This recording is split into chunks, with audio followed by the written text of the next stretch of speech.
The best one yet. And use the book, a book religion, a law religion, a legal religion, like Judaism. It imprisons, it makes a prison house of people, it makes them bite and devour one another. But now that Christ has come, now that the Spirit has come, now that we're in the new age of Jesus Christ, you are no longer under the supervision of the Torah, which means what? Holy Scripture. And if you're led by the Spirit, you're not under the law. It's time we wake up, Christians. In Paul, that meant, in its setting, the Holy Scripture that these good Judaizers or Jewish Christians brought down to Galatia. Paul said, we're not going back to that system. Now, it's true that Paul could use Scripture, but not like that. Not as a rule book, as a constitution, a book of rules that you follow, and you follow out rigidly, blindly, as a letter. But he could use the Scripture, of course, as a testimonium to Christ, and use it in the service of the gospel. But not, I repeat, not as a rigid, inflexible rule book of human behaviour. It's complete. And I say, where did the apostle get that freedom from? Where did he get that spirit of using the Bible like that? He got it from Jesus. Jesus, he was the audacious one who carried on like that.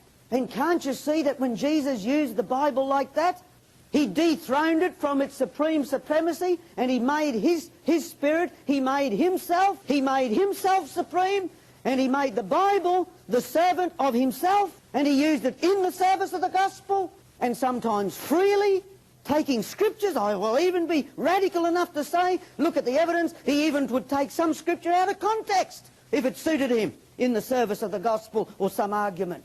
That was the great battle in Galatia. Now that spirit of Jesus Christ, that freedom with which he not only related to people and ignored all those religious distinctions, but that freedom with which he used the scripture and showed now the new age has come, and it is no longer necessarily the supreme rigid norm, but he himself, the living spirit, the resurrected one, always living presence with his people, to set the image of Jesus before your mind, to be impacted by the Spirit of Jesus Christ, and to live in faith in his living presence with his image set before your mind, and then interpret all things, including the Bible itself, in that light and in the service of his gospel. That's the way to live. That's a breathtaking freedom. It was too much for the cult. That called it into question. That would destroy, it would destroy traditional Judaism if this thing was allowed to go on. And let me say, it will destroy traditional Christianity too. And so the conclusion was, he must go.